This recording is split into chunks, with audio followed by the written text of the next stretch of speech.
All right, we're recording. Hello and welcome to today's webinar on the lack of understanding privacy could kill your business webinar with Richard Harris. Richard has over 25 years of experience in the data privacy sector, and it is my pleasure to introduce him to you today. Richard, take it away. Thank you, Ian, and welcome everybody. Appreciate the time you're taking to listen to us today. As Ian said, we're going to be talking about how the lack of understanding of privacy could kill your business. A dramatic heading, but nonetheless still quite real in many cases. We're going to talk today really about this idea in business of the use of data. It's pretty well understood now that data drives organizations. We use it for communication, we use it for insight, we use it to improve operational efficiencies and automation of business processes. But when it comes to data, particularly for business leaders, there is this ever challenging balancing act of the ability to promote data for use, but at the same time protecting that data and making sure that it's not misused. And this is where the privacy regulations come in. And this is really that area that we are focusing on today. A little bit about me. As Ian said, 25 years of experience working with various clients, helping them use personal information for a variety of use cases, primarily in the marketing and communication space, but other areas as well. And that career has afforded me the luck of working with a number of different industries in financial, insurance, retail, utilities, not-for-profit, etc. So I've been really lucky in that I've had a very broad exposure to the various uses of information across a variety of industries. Part of that 25 years was 5 years with the Association for Data-Driven Marketing and Advertising. I was managing director for their skills development arm there, so I did a lot of work in developing courses around privacy and compliance, as well as other disciplines as well. And served on the leadership team, not only for ADMA, but for other organizations. Vida here in Australia is the largest credit bureau, and so very tightly controlled by regulation. Axiom, some of our international attendees today may know that name as a big data company out of the US, and Certus Solutions, a management data management and management consulting company here in Australia. The division I worked with specialised in data warehousing. I also teach courses. So I teach courses for the Fundraising Institute of Australia, building data frameworks, and also a privacy course. And really what my skill set is sitting between, the business leaders, the non-technical people, the technology, and of course the data teams as well. Quite often that's one of the big challenges for organizations. These different teams often speak different languages and have different ways of thinking, and I tend to sit quite comfortably between those. So that's what's led me to where I am today.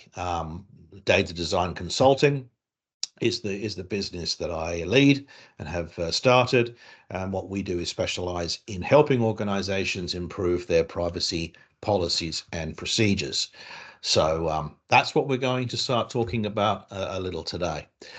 So let me begin then by explaining what our thesis is for today. As I said at the top, the use of data is essential for any successful organization. I think that's just a truism now. We know that data is ubiquitous. It's very powerful as a tool, as an asset for organizations in many ways. And we have privacy regulations that state how we need to collect data, things we need to do when storing that data, and the ways we're allowed to use personal information. And that's the key word here. We're going to be focusing on personal information. We also know that public sentiment is driving the need for greater individual rights. As the general public are becoming more aware over the use of their personal information, how it can be exploited or misused, as they are falling victim to various scams and other financial impacts from the misuse of data, their knowledge of the risks are increasing. Not necessarily their knowledge of the technical aspects, but certainly we see the public becoming more and more concerned about how organizations are using their information and demanding greater protections and the ability for themselves to take direct action. And we're seeing that happen in regulations throughout the world. And governments are becoming increasingly proactive in privacy compliance. Just recently, we've seen the US government take direct action against TikTok as a potential risk for data privacy. But again, we're seeing throughout the world governments taking a front foot to drive privacy regulations because they themselves recognize the importance not only to their electing base, the general public, but also see it as a competitive requirement with trading partners. Increasingly, governments are resistant to allowing their businesses to trade with countries where there's not strong data protections in place. Because again, the idea of data sovereignty and protecting their citizens from misuse of information. We also know that you guys attending here today need to make informed business decisions. That's what you want to be able to do. Decisions are a part of being a business leader. That's effectively what we're all here to do day in, day out. But there's risk if we try and make those decisions when we don't fully understand the concepts, if we feel uncomfortable about what we're trying to do, that can inhibit those decisions from being made. And quite often when I'm speaking to business leaders, this is one of the things that we talk about, that they understand this is important, but they feel inhibited, they feel a bit restrained in their ability to make those decisions. Human nature being such as it is, means that those decisions tend to get pushed to the side. And that's what we're hoping to address with our program. So as I say, that lack of knowledge is a barrier. And the reality is that we need top-down leadership when it comes to privacy. Privacy, one of the key pillars of data privacy is ensuring there's a data privacy culture. And to do that, we need that to be a top-down leadership approach, demonstrating that this is a priority, making sure that the various managers and down through the management chain understand the importance of privacy, and everyone understands their role within making sure privacy is part of, as I say, the culture. So really, that's what our thinking is. So let's talk about that organizational risk for a second. When we look around the world, we can see that there are significant risks from human error. The World Economic Forum found that 95% of cybersecurity incidents occur due to human error. Stanford put that at 88%, and there was a report late in 2022 that put that at 82%. Whichever way you cut it, whichever research you do, it just comes out time and time again that our biggest area of risk is human error, which is interesting when you consider that when you talk to somebody about data privacy, their first response is, oh yes, we've got our cybersecurity taken care of. But human error is not cybersecurity. Cybersecurity is important, but human error speaks to the fact that in these cases, there was a lack of effective policies and procedures when handling personal information, or they weren't being followed. And that's where the culture comes in.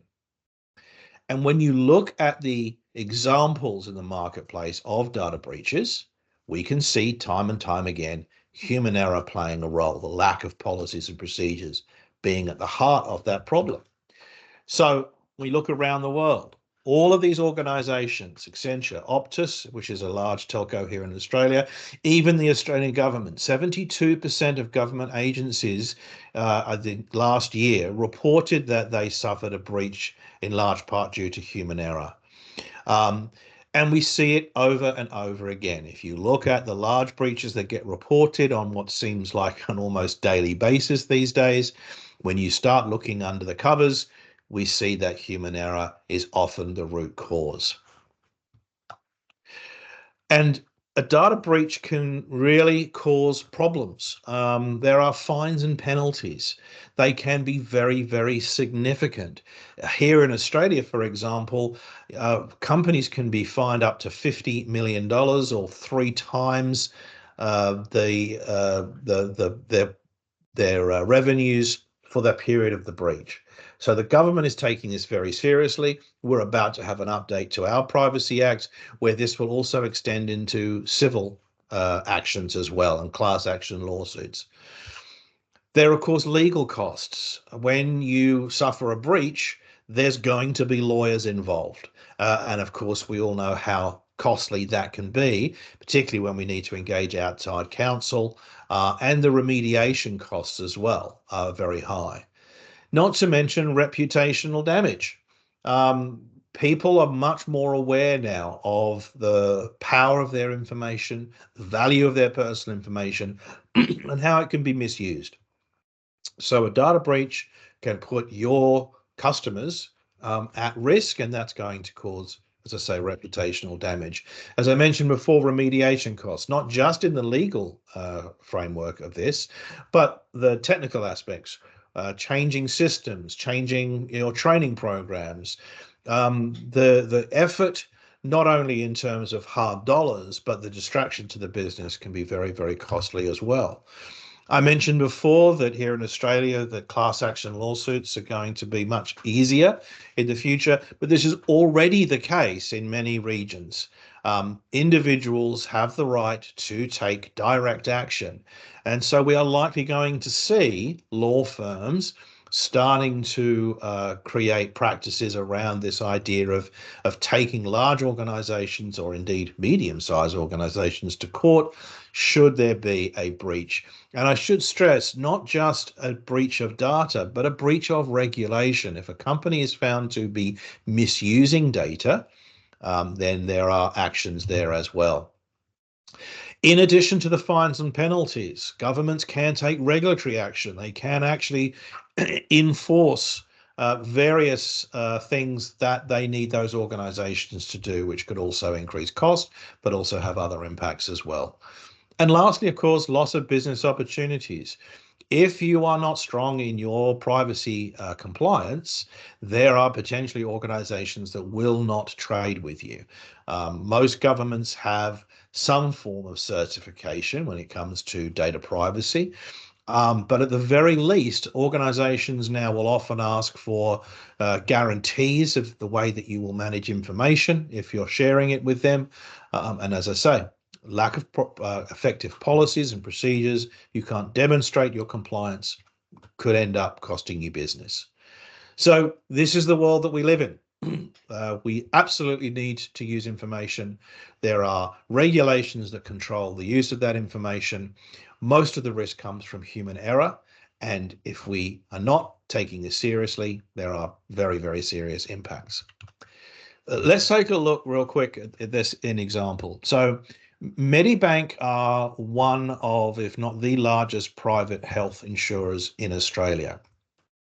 Back in 2022, they suffered a breach and had an awful lot of information taken from them. 9.7 million Medibank current and former customers were impacted. And I really want to stress that idea of former, because this is the first example where policies and procedures failed Medibank. Under the regulations, when you no longer need information, you are obliged to delete it, or at the very least de-identify it. The reason why Medibank suffered such a significant loss is they were not doing this for their former customers. And so we see a very significant impact on not only the brand for Medibank, but individuals in the Australian public. And this was highly sensitive information. This included things like passport numbers, but it's a health insurer, so there was medical information as well. I talked about the government action. So the government told Medibank they now need to hold back an additional $250 million as a capital buffer. In the event that this happens again, they need to be prepared to make good. And so having to keep $250 million set aside just in case, in addition to their current capital buffer, was a bit of a blow. But it also cost them close to $47 million, $46.5 million in costs relating to the cyber breach. And the following financial year, so 2023, another 30 to 35 million. So 70, almost $80 million was the cost in hard dollars to Medibank because of this data breach. And they suffered a 15% fall in their share price. This was made possible by the theft of internal credentials. So presumably a phishing exercise, which belonged to an individual with privileged system access. And again, human error is at stake here. Policies and procedures weren't being followed. So the Medibank example is a really strong one where there were multiple areas of concern.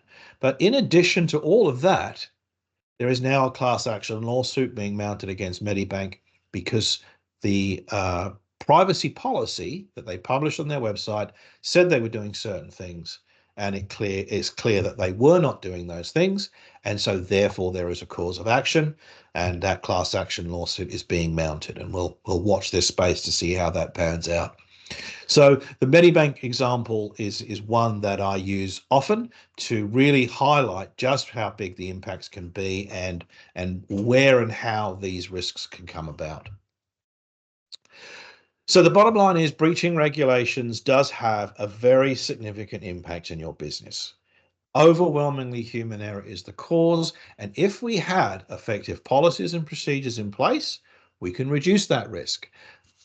That's where we're coming from. The problem is, as I said at the top, for a lot of organizations, that lack of knowledge around privacy, not being comfortable with making informed decisions.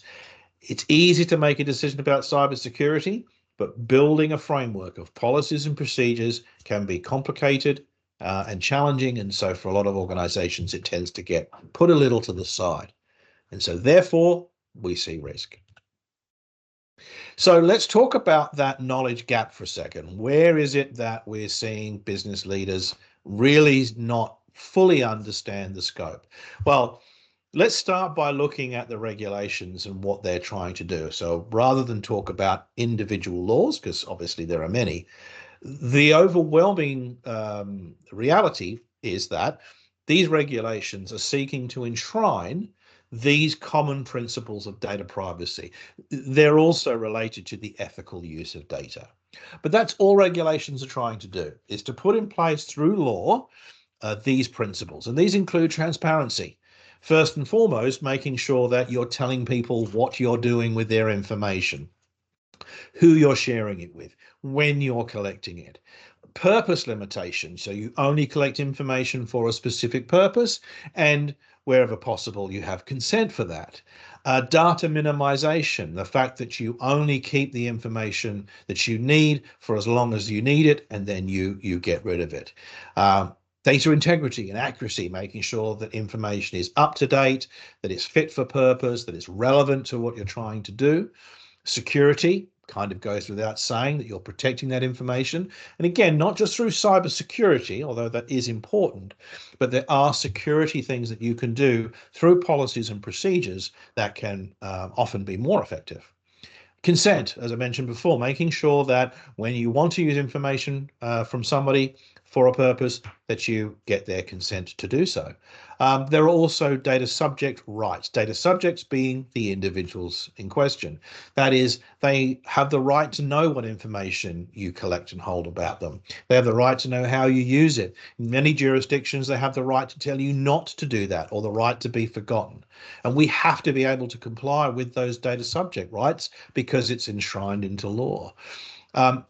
International data transfers. Governments are very concerned about the sovereignty of their citizens' data. So there are regulations that stipulate the circumstance under which you can share information and the kinds of countries that they would prefer that you did that with.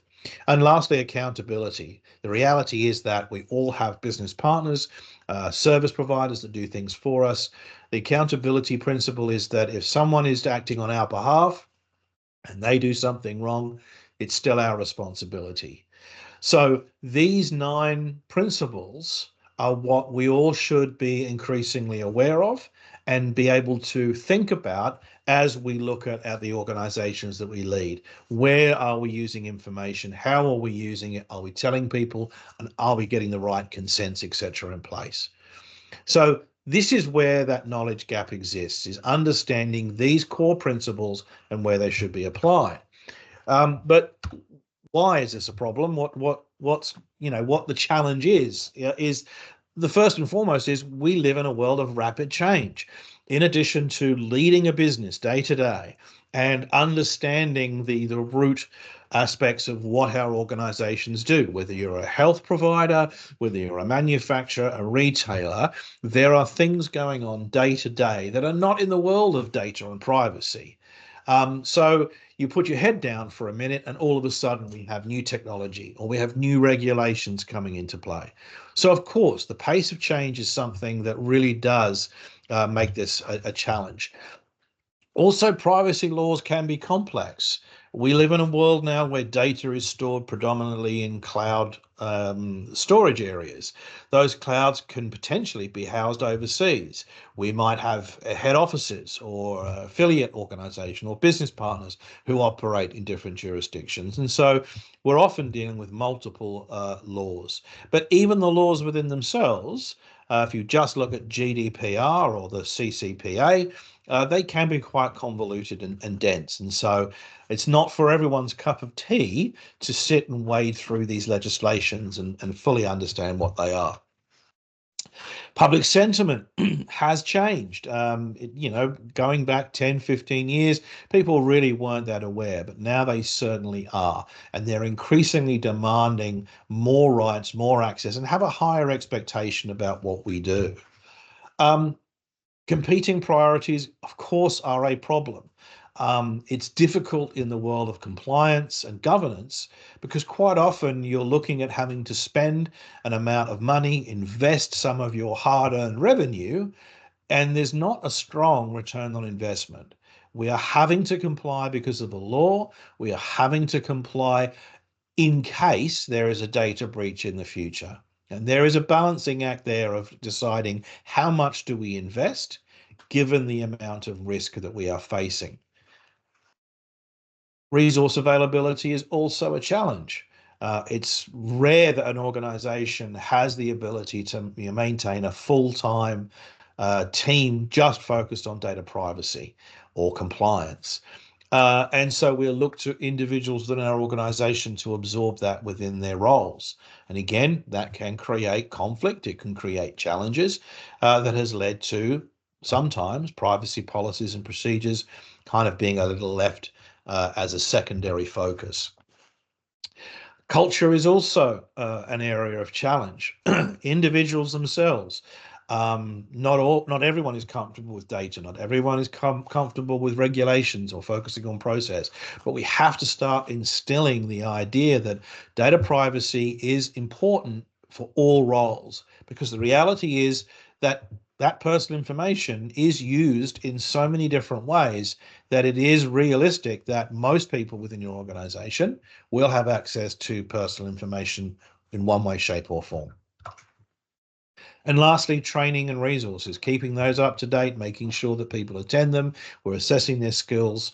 We're ensuring they're taking the training. We're providing them with relevant resources. Again, this is all a complicated area. It requires an effective framework to be implemented that can be applied at scale, whether you're a small organization or a multinational enterprise.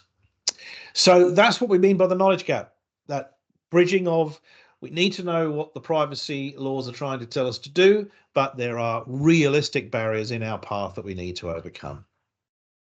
And when it comes to building that privacy framework, as I said before, the technology is absolutely one of those areas. Having an effective cybersecurity strategy is a bust. There is no ifs, ands, or buts about it.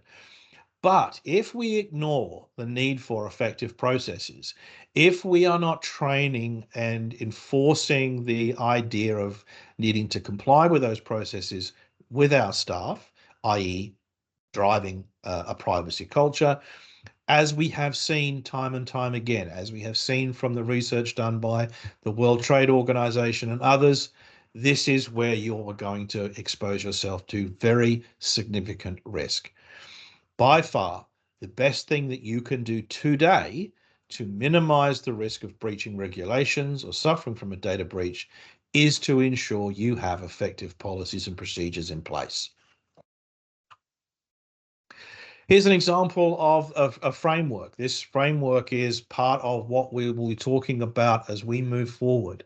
The idea of bringing together all of the requirements and the things that we need to understand and comply with, making sure that we've got the right tools and procedures in place to understand and explain how we comply with those requirements, and making sure they're expressed in meaningful ways through our privacy policies, through our technology plans and our data architectures and our training materials. And this is an important aspect of what I'm about to talk to, in how do we start building the confidence and knowledge to oversee the development of a data governance and security framework such as you're seeing here. So, informed decisions require an understanding of the issues and solutions. We understand everyone here is time poor. We understand it can be challenging also to ask for that assistance. We live in a world where we are asked time and time again to make these decisions with the expectation that we know what we're completely talking about, and sometimes it can be a bit daunting to admit there might be gaps in knowledge. Again, understandable given the pace of change of technology and other things. But that's where we are. We need to fill that knowledge gap and empower you, really, to have the confidence to make the decisions you need and to lead the organizations in the right way.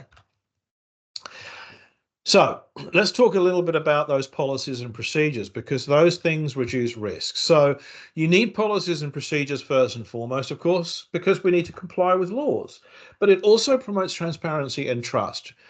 People are increasingly reading privacy policies. They are taking note of the way you use information and how you're expressing that, and they want to be able to trust you with their personal information.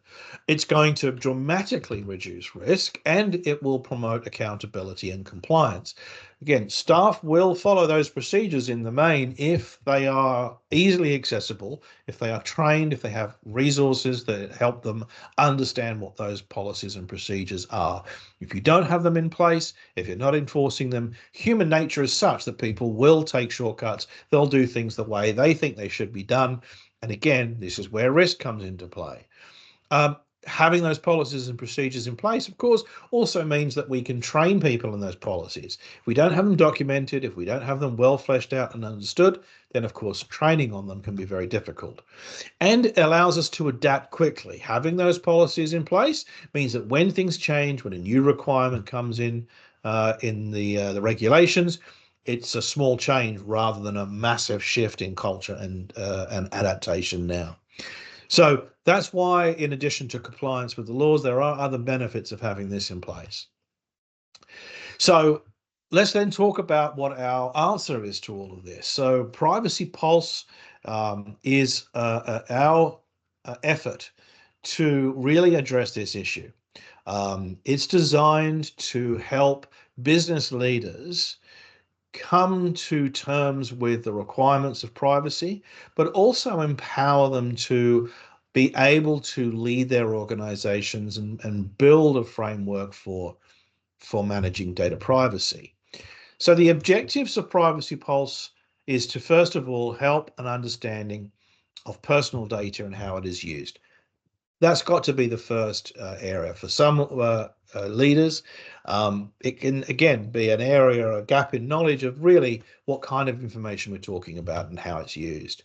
Then we'll talk about the privacy regulations and make sure everyone understands what we mean by the ethical use of data. And we'll be sharing a framework for managing privacy compliance. And that's kind of where the real rubber hits the road, to borrow an expression, because we want to be able to give you practical things that you can do in order to improve privacy compliance in your organizations.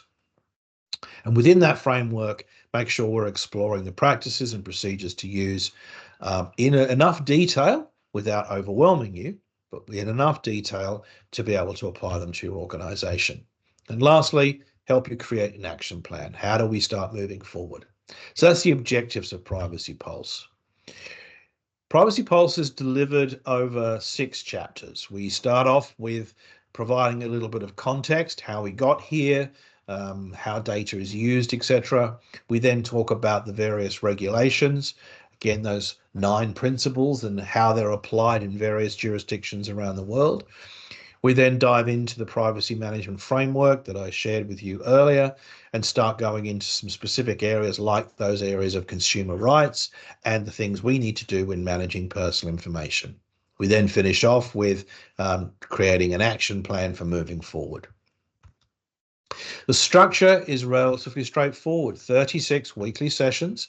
You get an email providing an overview of the session to come, a glossary of terms and perhaps some other reading to do beforehand.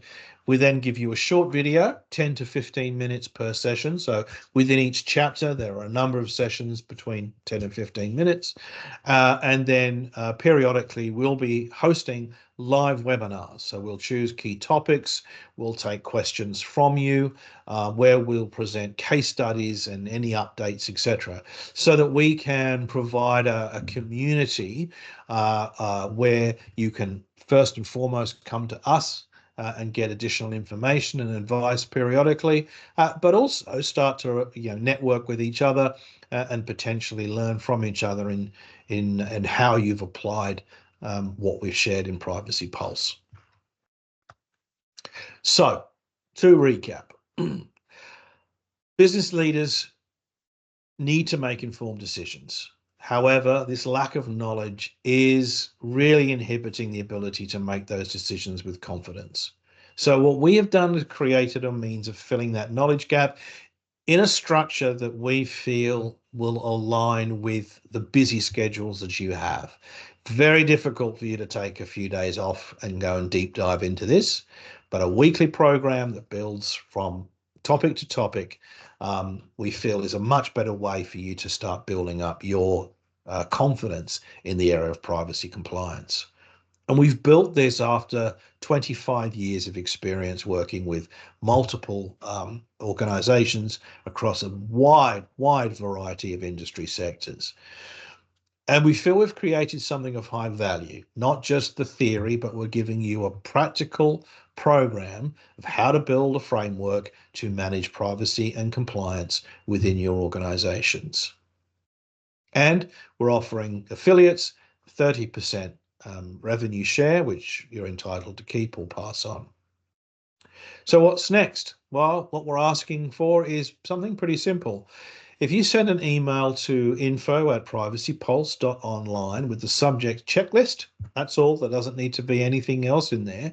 I'm going to send you a document that's got 10 questions in it.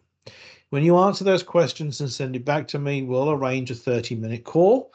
Those questions will really be asking you about various aspects of your current confidence or understanding about privacy and compliance. I'll talk through those answers with you. We can discuss whether or not Privacy Pulse is going to be right for you based upon that conversation. I hope you have found this of interest, and I look forward to hearing from some of you in the near future. Thank you very much. Ian. Thank you, Richard. That was very enlightening. There were a couple of slides there that really jumped out at me that of where my organisation is going to benefit from this program, and I'm really grateful to be part of the Privacy Pulse community. As you've said, should anyone wish to send and ask for that questionnaire, I appreciate that you also are time deficient, but to get half an hour for you to go through my organisation and those questions, I think would be very worthwhile. Other than that, I hope everybody else on the call today has benefited, and we look forward to seeing you in the future. Richard, once again, thank you very much for your time. My Have a good pleasure. day.